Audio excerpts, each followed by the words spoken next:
Buenos días, soy la doctora Marcia Cruz, docente de la cátedra. En esta oportunidad vamos a hablar sobre exodoncia, un tema muy importante en cirugía bucal.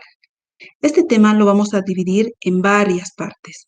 En una primera instancia hablaremos de principios básicos de exodoncia. Es importante conocer que hace muchos años atrás, la exodoncia era uno de los procedimientos más realizados en la odontología. Sin embargo, en los últimos años, con el descubrimiento de diferentes tratamientos que permiten conservar la pieza dentaria en la cavidad oral, esta técnica ha ido disminuyendo.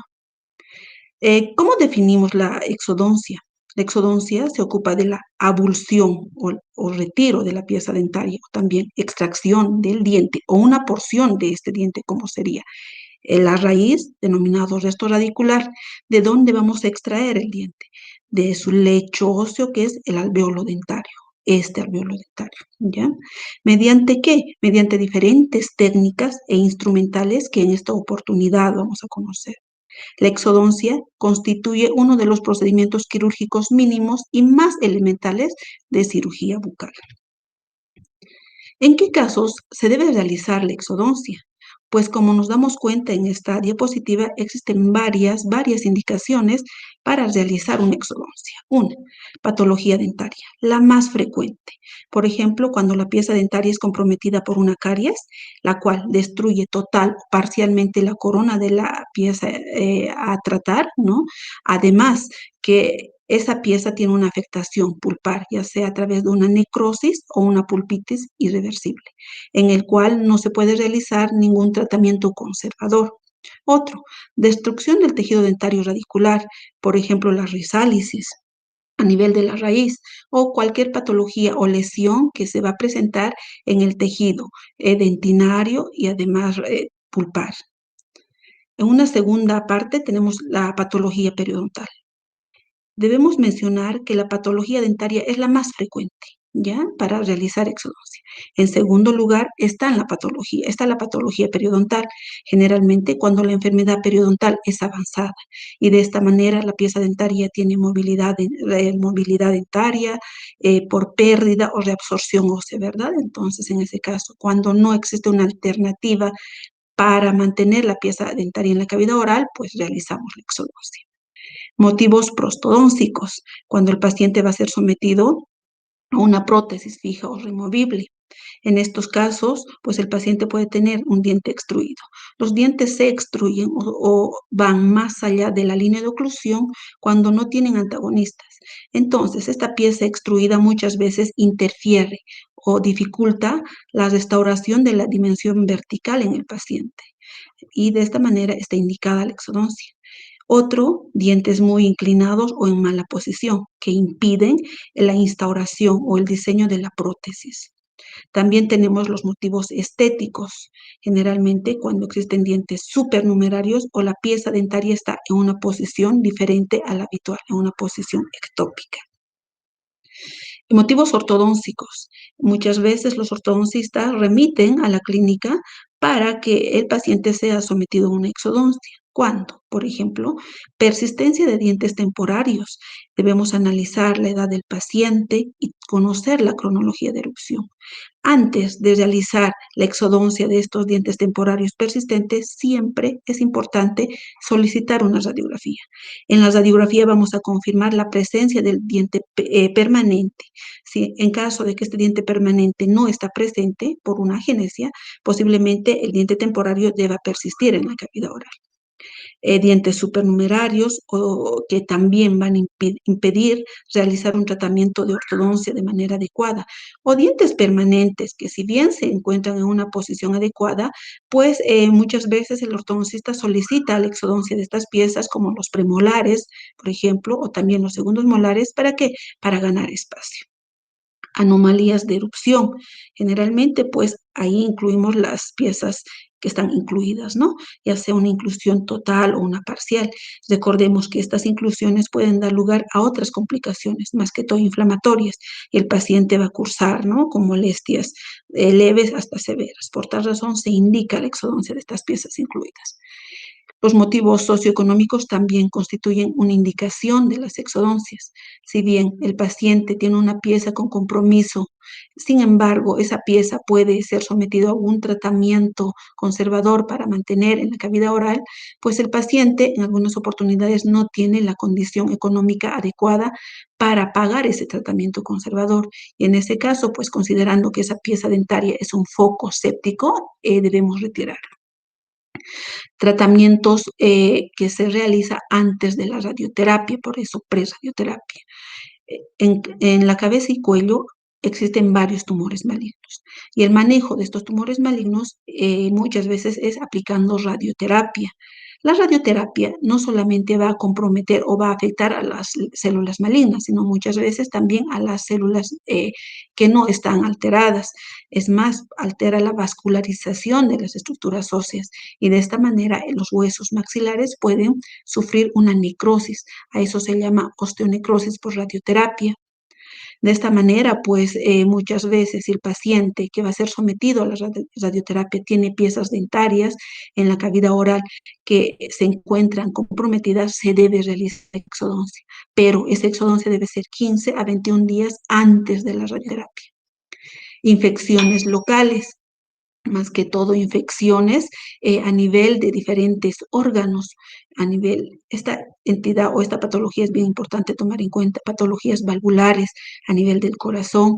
Generalmente, pues si tenemos un paciente cardiópata con esta alteración valvular, es importante realizar exodoncia de todas las piezas que se encuentran con procesos infecciosos, ya sean agudos o crónicos, porque caso contrario, estas piezas comprometidas van a ser la puerta de entrada para que los gérmenes primero ingresen al torrente sanguíneo y posteriormente vayan a comprometer infecciones a nivel, por ejemplo, del corazón.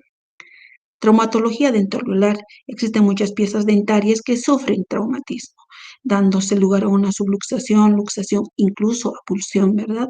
Entonces, estas piezas dentarias que sufrieron el traumatismo y presentan una movilidad marcada, además tienen las tablas, ya sea vestibular, palatino o lingual fracturadas, pues deben ser sometidas a exodoncia, porque no existe un tratamiento conservador adecuado para permitir la permanencia de estas piezas o fracturas dentarias verticales, ¿no? Desde la corona hasta la raíz, muchas veces se ven fracturas verticales en estas estructuras, los cuales no tienen ninguna alternativa conservadora para permitir que esta pieza persista en la cavidad oral. Dientes afectados por tumores o quistes. Muchas piezas dentarias pueden estar comprometidos por la presencia de tumores benignos, malignos o quistes. Todos los quistes que se encuentran a nivel de los maxilares, ¿no? Es más, estas piezas dentarias pueden estar en íntima relación con estas lesiones. Por tal razón, pues está indicada la exodoncia de esa pieza comprometida, además del tratamiento del tumor o quiste. Cuando esta pieza que está asociada a un tumor o quiste tiene además un soporte óseo muy comprometido, poco soporte óseo y un periodonto también, ¿no? Alterado, inadecuado, está indicada la exodoncia.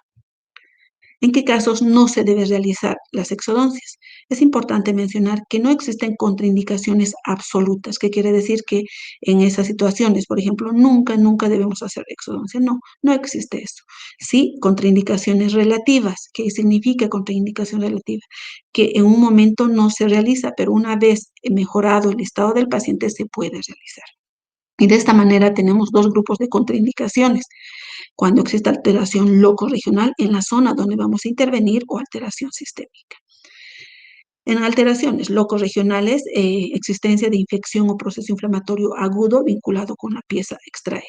Procesos infecciosos odontogénicos, por ejemplo, si el paciente tiene un absceso, una celulitis con dolor intenso, incluso alza térmica, pues nos damos cuenta que la pieza dentaria que es causante de esa infección y el paciente está cursando con una infección aguda, porque como les dije, tiene dolor, hasta fiebre. En esta oportunidad, pues en ese estadio no se aconseja realizar la exodoncia. Primeramente iniciamos la terapia antibiótica y después procedemos con la exodoncia. Tumores malignos bucales. En la cavidad oral existen varios tumores malignos. Muchas veces ellos están involucrados con las piezas dentarias que las desplazan, movilizan, reabsorben las raíces. Cuando nosotros sospechamos la presencia de un tumor maligno por las características clínicas e imagenológicas, no se aconseja realizar la exodoncia de la pieza dentaria como tal, sino realizar un tratamiento integral del tumor maligno y las piezas comprometidas, y eso se hace incluso con un grupo interdisciplinario. Cuando el paciente cursa una gingivoestomatitis úlcero-necrosante de Vincent, esta infección es una infección muy severa, el paciente tiene mucho dolor, úlceras, placas blanquecinas a nivel del tejido blando, a nivel de las encías, más que todo, ¿no? Además de halitosis. Mientras esta infección persista o se encuentre activa, no se debe realizar la exodoncia. Posteriormente, cuando remita, de hecho, podemos hacer la exodoncia. Tratamientos por radiación.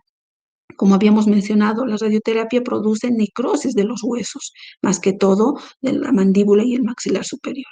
Entonces, si el paciente ha sido sometido a una radioterapia, pues no se aconseja realizar la exodoncia inmediatamente. La literatura nos aconseja incluso esperar un año y después realizar la exodoncia. Pero también el paciente puede tener alteraciones sistémicas que de manera relativa van a contraindicar en una primera instancia realizar la exodoncia. Por ejemplo, enfermedades sistémicas descompensadas, pacientes hipertensos, cardiópatas, diabéticos, cualquier enfermedad sistémica que no esté controlada y al examen físico vemos que el paciente se encuentra en mal estado general, pues en ese caso debemos suspender la exodoncia hasta compensar al paciente. Estados de inmunodeficiencia. Existen diferentes enfermedades que deprimen las defensas del paciente y pues puede tranquilamente sufrir por un proceso infeccioso secundario a la exodoncia. En este caso se espera un tiempo prudente para mejorar primeramente la condición inmune del paciente y realizar la exodoncia. La diabetes, pero cuando el paciente tiene diabetes descompensada, ya es bien importante tomar en cuenta este aspecto. Enfermedades cardíacas como las valvulopatías, que también de alguna manera pueden alterar el curso de la enfermedad cardíaca como tal cuando realizamos una exodoncia con un proceso activo, con un proceso infeccioso activo, o pacientes, miren, que han sufrido infarto del miocardio. En ellos, si tenemos, por ejemplo, un paciente con antecedente de infarto del miocardio, la exodoncia se debe programar 3 a 6 meses después de este evento. Trastornos de hemostasia. Existen varias patologías que alteran el proceso de hemostasia y cuando realizamos la exodoncia, pues podemos cursar con sangrados intensos de difícil control. Por tal razón, si identificamos a pacientes con trastornos de hemostasia, debemos primeramente tomar en cuenta varios aspectos, estabilizar al paciente y recién programar la exodoncia. También existen pacientes que tienen una enfermedad tal vez renal, los cuales van a recibir algún tratamiento de hemodiálisis. Estos pacientes, previo al tratamiento de hemodiálisis, toman diferentes anticoagulantes. Y si el paciente toma el anticoagulante, nosotros, ¿qué problema vamos a tener cuando hacemos la exodoncia? Sangrados masivos. Por tal razón, si nosotros identificamos un paciente que toma anticoagulantes, se aconseja que deje de tomar 24 horas antes de la exodoncia. Siempre, siempre previa coordinación con el médico tratante. El embarazo, más que todo en su primer trimestre, se identifica como contraindicación de una exodoncia. ¿Por qué? Por el efecto de teratogenicidad que puede tener la anestesia local y cualquier otro medicamento que utilizamos durante o después de la exodoncia. El tercer trimestre también, ¿no? Se indica no realizar exodoncias. ¿Por qué? Porque podemos acelerar el trabajo de parto. El momento idóneo para realizar exodoncias generalmente es en el segundo trimestre. Otra contraindicación son enfermedades terminales. Enfermedades que pues ya tienen comprometido el estado general del paciente y no se puede realizar un tratamiento adecuado de esa patología sistémica como tal. En ese caso, pues si realizamos una exodoncia, muchas veces podemos tener complicaciones severas que pueden llevar incluso a la muerte del paciente. ¿Qué instrumentales utilizamos en la exodoncia? son varios, ¿no? Por ejemplo, los forceps o pinzas de extracción. Ustedes ya tuvieron una práctica, una clase especial, ¿no? En las prácticas virtuales sobre instrumentales de exodoncia. Estoy segura que conocen las características de estos instrumentales. Sin embargo, ahora vamos a recordar que los forceps, por ejemplo, tienen tres partes, ¿no? Una parte que es el mango o zona inactiva, otra parte intermedio cuello y la parte activa, pico, punta, bocado o también, bueno, hasta bocado, ¿no? Generalmente, esta parte inactiva o mango tiene estas estrías. ¿Para qué? Para que nosotros podamos manejar con mucha confianza este instrumental y no se resbale. En la parte intermedia existe una articulación que permite mover, abrir o cerrar tanto la parte activa como inactiva, ¿verdad?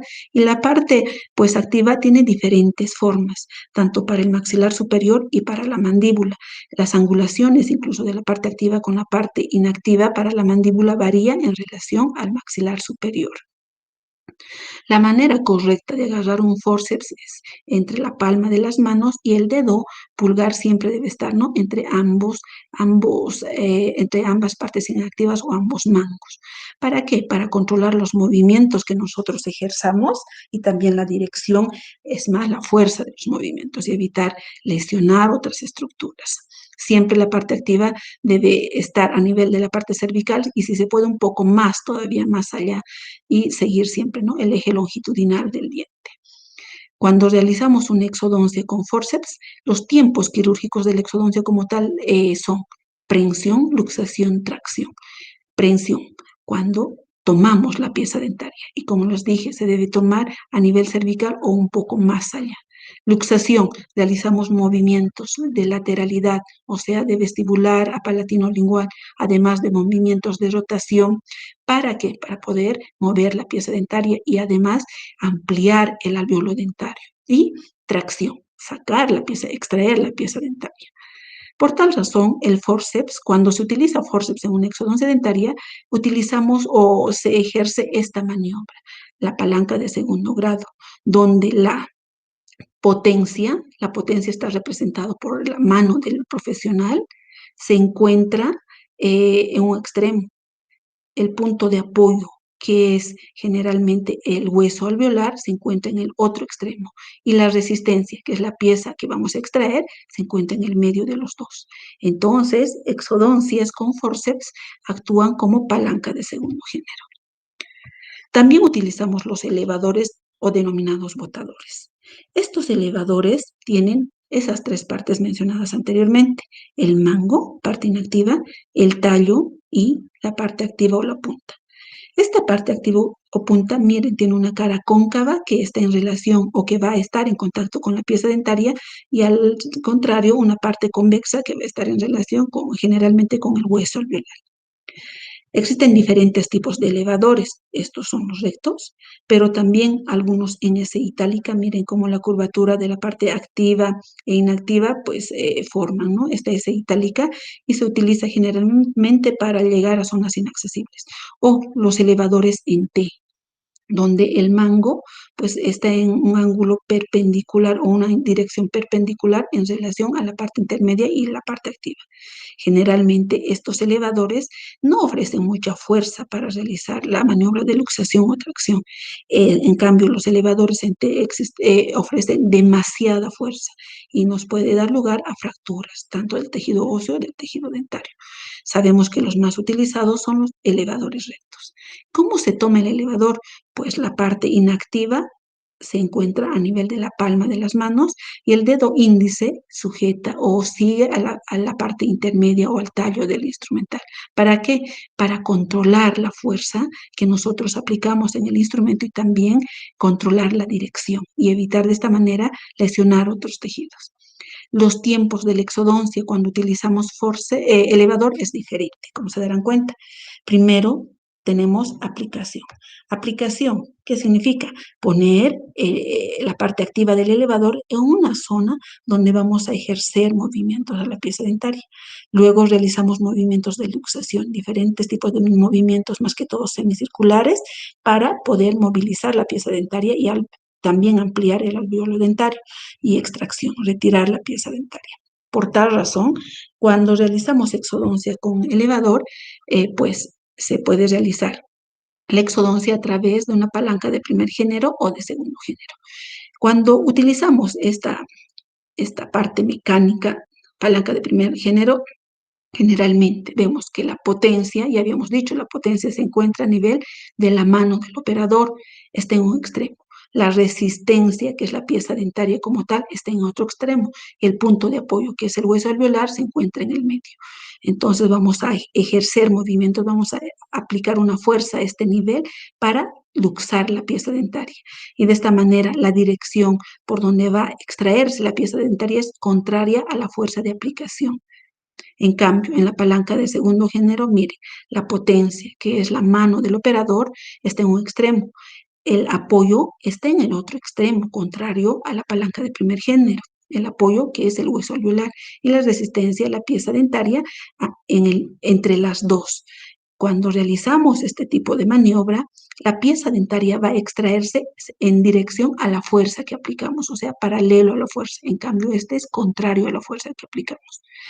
El elevador también puede ejercer este efecto de cuña. ¿Cómo se realiza? Pues vamos introduciendo gradualmente la punta del elevador dentro del alveolo. Al introducir este elevador dentro del alveolo, simultáneamente la pieza dentaria va a extraerse, ¿no? Entonces, movimiento contrario. O la de rueda, cuando realizamos movimientos semicirculares, ¿para qué? Para lograr la exodoncia de esa pieza dentaria. El sindesmótomo, otro instrumento muy importante en la exodoncia. El sindesmótomo tiene una parte activa, que es bien delgada, es aguda, ¿no? Tiene una parte intermedia y el mango. Es más, existen otros sindesmótomos que los dos extremos, este extremo y el otro, tienen partes activas, entonces se denominan sindesmótomos bipolares. ¿Cuál es el efecto o qué acción debe realizar este sindesmótomo?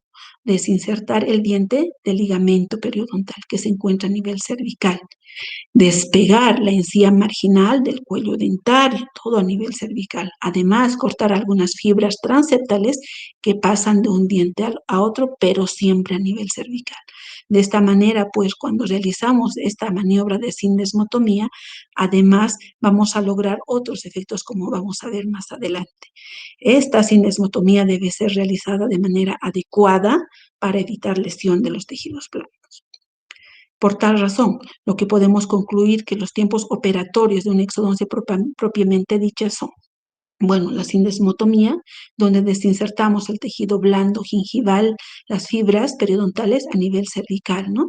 Luxación, cuando pues primero utilizamos el elevador para realizar unos movimientos en la pieza dentaria y después, mediante el forceps, realiza la exodoncia. Por eso, una vez luxada la pieza, vamos a hacer la prensión, agarrar la pieza dentaria con el forceps. Tracción, vamos a realizar diferentes movimientos de lateralidad, rotación, ¿para qué?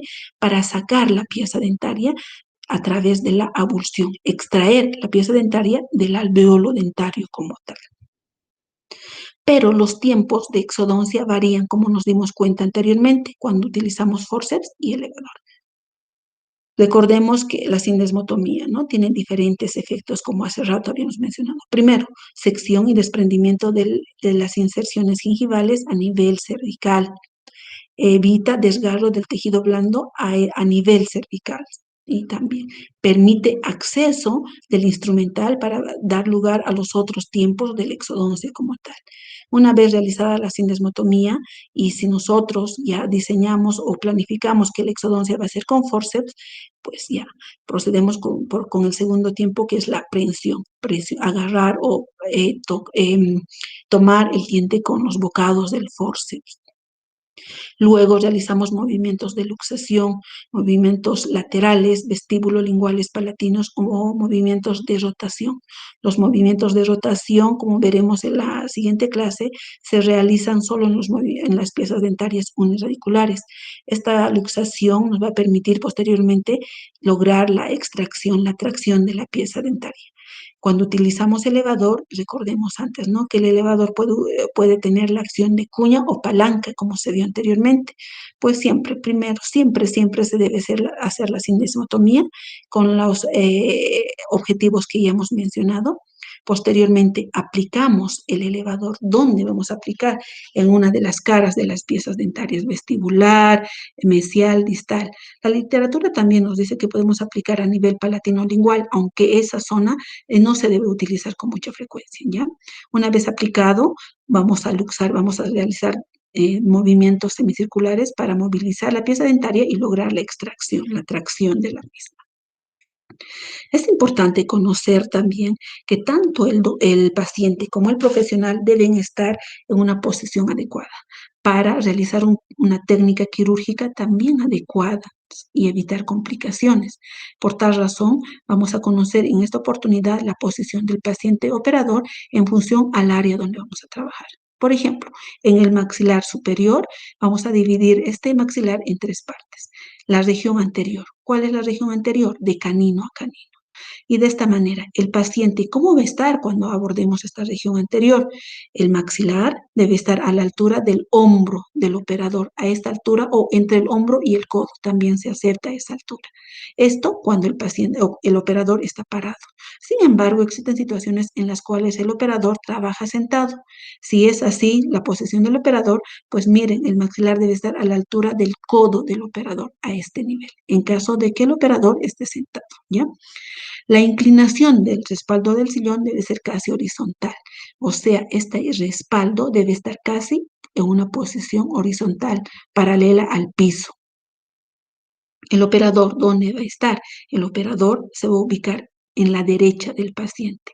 Si nosotros vemos esta imagen que representa un reloj, se va a ubicar, dice, a 7 horas. Entonces, a este nivel se debe ubicar el operador para realizar la exodoncia de las piezas anterosuperiores. Generalmente vamos a trabajar con las dos manos. La mano derecha se utiliza para manipular el instrumento de exodoncia, sean forceps, elevadores, desmótomo o cualquier otro instrumento. Y la mano izquierda también debemos utilizar. ¿Para qué? Para proteger algunas estructuras próximas a la zona donde vamos a realizar la exodoncia y además que nos permita acceso a esa zona. Por tal razón, la mano izquierda del operador pues debe tener también una acción importante. Por ejemplo, esta mano izquierda del operador va a poner el dedo índice en la tabla vestibular, ya del proceso alveolar afuera, y el dedo pulgar, miren, sobre la parte palatina.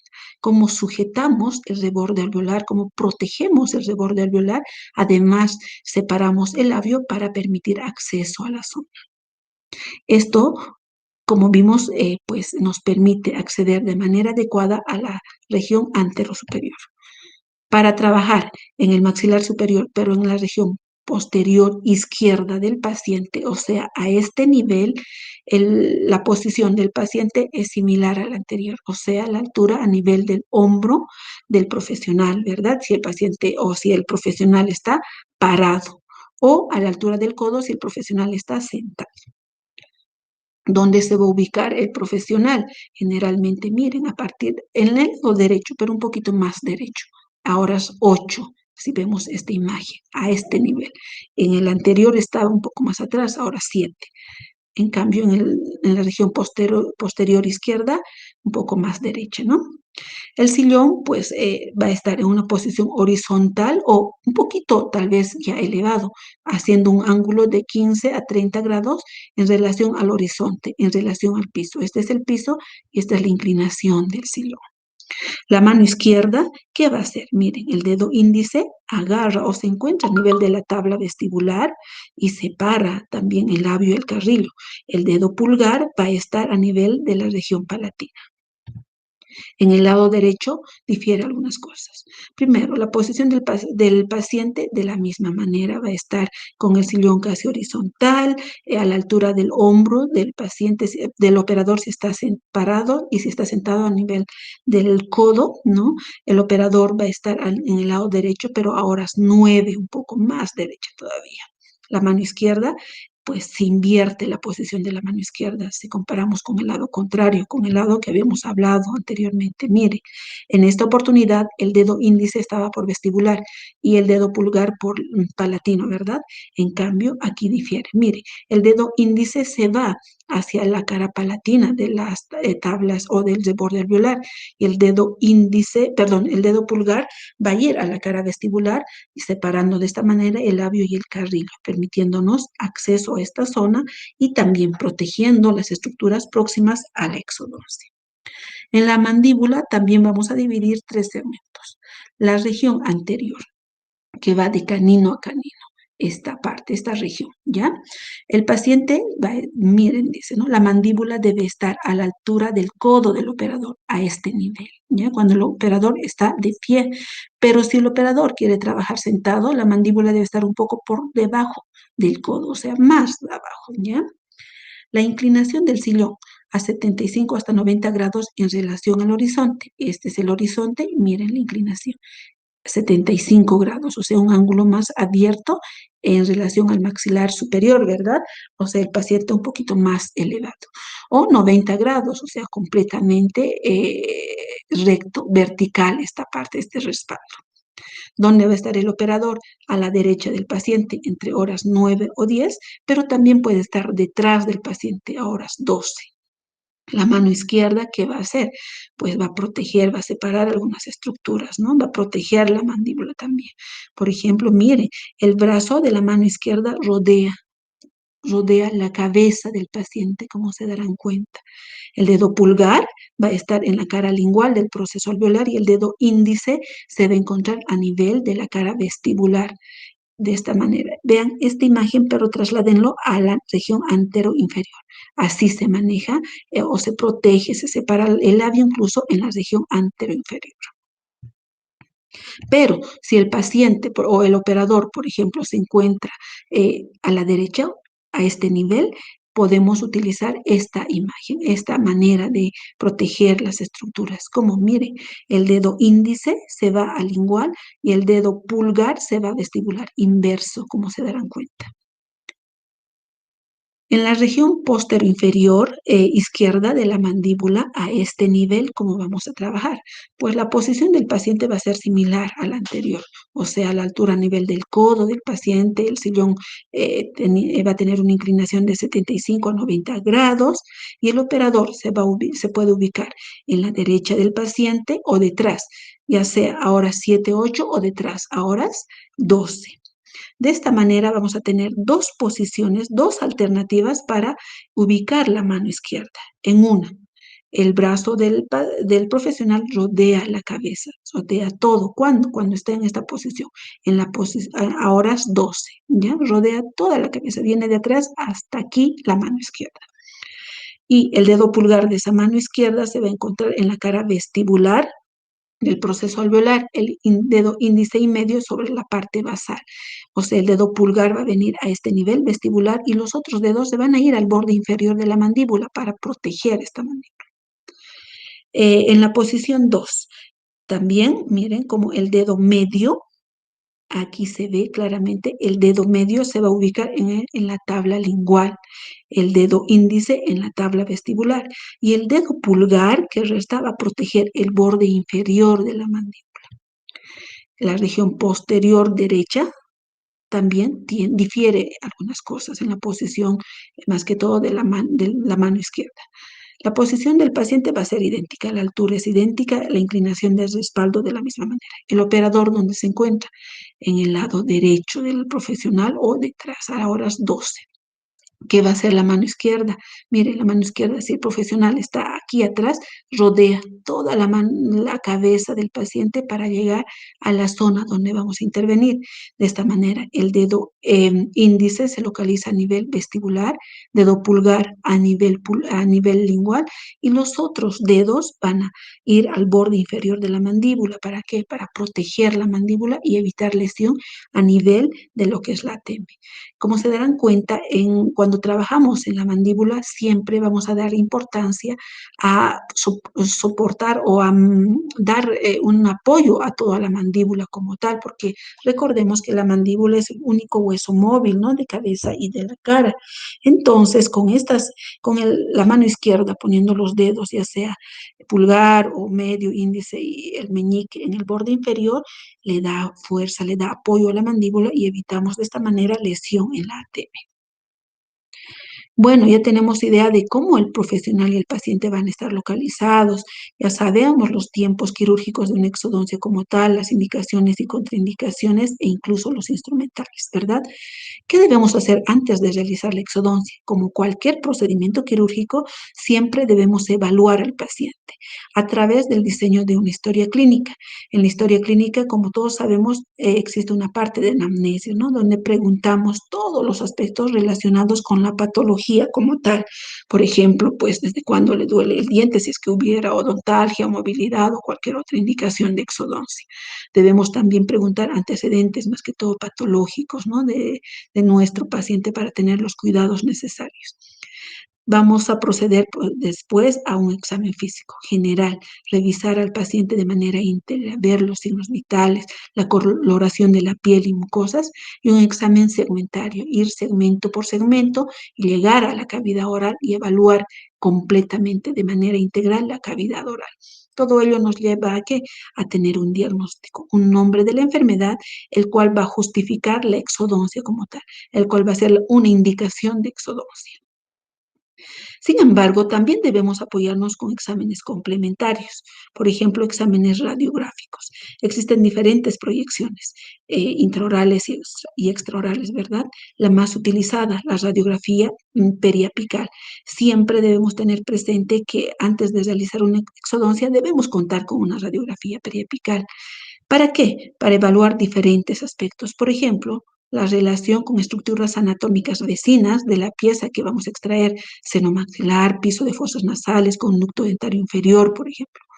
Evaluar la pieza dentaria como tal, la porción radicular de esta pieza dentaria, si existen alteraciones en la disposición o en la morfología radicular, evaluar el estado periodontal de la pieza a extraer y de las piezas vecinas, además evaluar el estado del hueso que está alrededor de la pieza a extraer. Muchas veces también nos apoyamos con exámenes laboratoriales. Por ejemplo, si yo tengo un paciente que me refiere que tiene diabetes, que no realiza tratamiento hace mucho tiempo y lo veo en un estado general no muy conservado, entonces debo realizar un examen de laboratorio como la glicemia. ¿Para qué? Para ver los valores de esta glicemia y en función a ello planificar mi exodoncia o primero tal vez remitir al paciente, al profesional encargado que va a estabilizar a nuestro paciente y posteriormente realizar la exodoncia. Por tal razón, existe muchas veces la necesidad de realizar una valoración, ya sea por especialidades médicas u odontológicas. Médicas cuando el paciente tiene alguna condición sistémica que altera nuestra exodoncia como tal, u odontológicas, como vimos anteriormente, pues podemos coordinar con el ortodoncista, con el rehabilitador, con el endodoncista para buscar la mejor alternativa en el paciente y en la pieza dentaria extraída. Después de la exodoncia, ¿qué debemos hacer? Las medidas posexodoncias dependen de varios factores, por ejemplo, el estado del paciente, el estado general del paciente, las causas de la exodoncia como tal, ya conocemos las diferentes indicaciones, ¿no? También el estado del alveolo, de la zona donde el hueso, la pieza dentaria se encontraba insertada y también el estado de los tejidos blandos vecinos al lugar donde realizamos la exodoncia. Sin embargo, las indicaciones podemos también agruparlas en dos. Algunas conductas que están en relación con el odontólogo como tal. ¿Qué debe realizar o qué debe hacer el odontólogo después de una exodoncia? Primero, siempre reconstruir y observar que la pieza dentaria esté completa. Generalmente, pues es bien importante una vez realizada la exodoncia, revisar la región periapical y evitar o evaluar si existió o no una fractura de este segmento. Algunas veces, pues si nosotros nos revisamos, puede haber la posibilidad de que haya una fractura a nivel periapical. y esa fractura pues hace que esa parte periapical persista en el alveolo y dé lugar a otras complicaciones. Entonces es bien importante realizar esta evaluación y reconstrucción de la pieza extraída. ¿Con qué finalidad? Para mostrar que nuestra exodoncia fue completa. También realizar una revisión del alveolo dentario como tal y legrado de sus paredes y la región apical. Muchas veces, pues a nivel de la región apical pueden haber tejido de granulación u otro tipo de tejido, el cual puede dar lugar a otras patologías si las dejamos en el alveolo. Si al realizar el curetaje, por ejemplo, al realizar el legrado, obtenemos buena cantidad de tejido blando, debemos mandar a un estudio anatomopatológico para confirmar el diagnóstico de esa lesión. Estudiar el estado de las paredes óseas. Como nos dimos cuenta, durante la exodoncia se produce se amplía el alveolo dentario como tal, y esa ampliación lo que puede dar lugar es a una fractura de estas tablas. Entonces, una vez realizada la exodoncia, debemos evaluar esas tablas, tanto palatina, vestibular o lingual, porque si esta está fracturada y esa fractura de la tabla está móvil, muy móvil, no adherida al periósteo, se debe extraer. Pero si una de las tablas está fracturada y esa fractura o ese segmento fracturado está unido todavía al periósteo, se lo puede conservar, dejar en la zona y pues esa fractura va a ir cicatrizando gracias a la unión con el periósteo. El odontólogo también debe realizar una inspección de las partes blandas del tejido gingival, de la mucosa oral incluso, ¿no? Porque estas pueden tener laceraciones, desgarros que van a dar lugar a muchas molestias y sangrados además. También constatar el sangrado fisiológico y formación de coágulos. Si realizamos un procedimiento quirúrgico, de hecho que va a haber un sangrado, ¿no? Y pues este sangrado tampoco debe ser de mucha magnitud. Y posterior a unos minutos se va a realizar la formación de coágulo y este coágulo pues es muy importante porque él va a dar lugar a la formación de nuevo tejido óseo que va a rellenar el alveolo dentario. Entonces debemos evaluar cómo está el sangrado y también ver la formación del coágulo en el alveolo dentario. El tejido blando muchas veces se sutura, ¿no? ¿Se sutura para qué? Para evitar, por ejemplo, el desprendimiento del alveolo, del coágulo y aproximar los bordes del alveolo como tal. Esta sutura que realizamos se debe retirar. Siempre el punto de sutura debemos retirar de 5 a 7 días. Es bien importante tomar en cuenta esta situación, retirar los puntos. Pero hay un detalle, si hacemos la sutura con hilo seda, de hecho está indicado el retiro de puntos. Sin embargo, por la pandemia se aconseja utilizar hilos reabsorbibles como el hilo vicril. En ese caso, algunas veces pues no se retira. Sobre el alveolo vamos a dejar una gasa, ¿no? E indicar al paciente que muerda por unas cuantas horas hasta esta gasa va a permitir pues la formación adecuada de coágulo y evita también, ¿no?, el desprendimiento del coágulo. Y el odontólogo además debe realizar indicaciones de medicamentos según el caso así lo merite, por ejemplo, analgésicos, antibióticos, diferentes medicaciones que el paciente necesita después de la exodoncia. La conducta del paciente después de la exodoncia. El paciente debe entender claramente que la hemorragia que se presenta a nivel del alveolo dentario es un fenómeno fisiológico y no debe asustarse. Y pues generalmente este fenómeno fisiológico tiene un tiempo de duración, no puede durar varias horas, ¿no? Unas cuantas horas y ya termina ahí con la formación de coágulos. Sin embargo, si el alveolo persiste con un sangrado masivo todavía en la casa, el paciente debe saber que debe acudir inmediatamente a nuestro consultorio y nosotros ahí vamos a realizar el manejo de esa hemorragia que no fue normal en nuestro paciente. Es más, vamos a evaluar por qué se dio lugar a esa hemorragia, no solamente la vamos a controlar. También debe conocer que existirá una tumefacción regional o local y esto se considera normal. Pero generalmente el hecho de que se le hinche, por ejemplo, la cara próximo a la zona donde hemos extraído la pieza dentaria, se presenta más que todo cuando nuestra exodoncia es traumática o la exodoncia es quirúrgica, la exodoncia es complicada. o compleja. Van a tener una clase especial de exodoncias complejas o exodoncias quirúrgicas y ahí se va a comprender por qué se puede producir la tumefacción o el edema de tejidos blandos próximo a la zona donde hemos realizado la exodoncia. También puede haber equimosis, moretones, ¿no? O hematomas, colecciones de sangre en algunas partes, que en cierta ocasión puede considerarse normal. Pero cuando nuestra técnica de exodoncia es más complicada, es quirúrgica, por ejemplo, realizamos colgajos, ostectomías y como tal. Pero en una exodoncia simple generalmente no pasa esto. Sin embargo, algunas veces tal vez se puede ver cuando la piel del paciente es fina, de su tejido es laxo o en pacientes ancianos.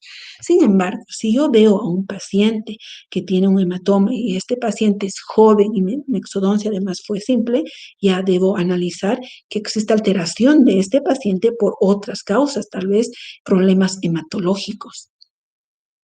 También el paciente debe tener conocimiento que una buena higiene bucal es fundamental, ya que dejamos una herida en la cavidad oral, la cual va a cicatrizar por segunda intención. Mientras se produzca el proceso de cicatrización del alveolo, la cavidad oral debe mantenerse con buena higiene, no solamente mientras se produzca la cicatrización, sino siempre, ¿verdad? Entonces es importante mencionar la importancia de la higiene oral en nuestro paciente. Mencionarle también que una vez realizada la exodoncia bajo anestesia local, el efecto de la anestesia local va a persistir unas 2, 3 horas después de nuestro procedimiento. Algunas veces dura eso, ¿no? Este tiempo. Y por tal razón el paciente no se debe asustar, debe esperar con paciencia para que remita ese efecto anestésico y durante ese tiempo, pues evitar morderse las zonas que tienen el efecto de anestesia, es más que todo esta indicación para los niños, ¿no? También se indica mientras dure el efecto de la anestesia en el postoperatorio, no comer ningún alimento porque durante la masticación puede existir accidentes y el paciente puede morderse alguna parte de la mucosa oral. Debe cumplir las indicaciones medicamentosas que el odontólogo anteriormente mencionó. Como realizamos una exodoncia y la exodoncia es una intervención quirúrgica de diferente magnitud, vamos a generar dolor. El dolor lo controlamos con anestesia local durante el transoperatorio, durante la exodoncia. Pero después de la exodoncia, ¿cómo vamos a controlar el dolor? Pues siempre con analgésicos. Nunca olvidemos apoyarnos con analgésicos. Como todos sabemos, existen diferentes variedades de analgésicos, los AINES, por ejemplo, una lista larga de AINES, el paracetamol, otro ejemplo, o también los analgésicos opioides. Vamos a elegir uno u otro en función a la técnica quirúrgica, como hicimos, y también en función a las características del paciente y analizando cuán intenso va a ser el dolor posoperatorio. Algunas veces podemos también indicar antibióticos. Sin embargo, es bien importante que ustedes sepan que no siempre se indica antibióticos después de una exodoncia, no, solamente en ciertos casos. En ciertos casos, por ejemplo, ¿cuáles? Cuando el paciente tiene una enfermedad sistémica importante, el paciente, por ejemplo, cardiópata, que tiene estas valvulopatías que mencionamos anteriormente, cuando nuestro procedimiento quirúrgico fue tan cruento, tan traumático, que de hecho vamos a generar retraso en el proceso de cicatrización o cuando la cavidad oral del paciente se encuentra en mal estado y existen muchos focos sépticos que pueden dar lugar a infección de la herida operatoria que dejamos después de la exodoncia. Entonces, solamente en algunos casos especiales se indica antibióticos. No se debe indicar antibióticos en todas las exodoncias, como algunas veces se considera. Bueno, pues aquí terminamos la primera parte de nuestra clase. Muchas gracias a todos ustedes.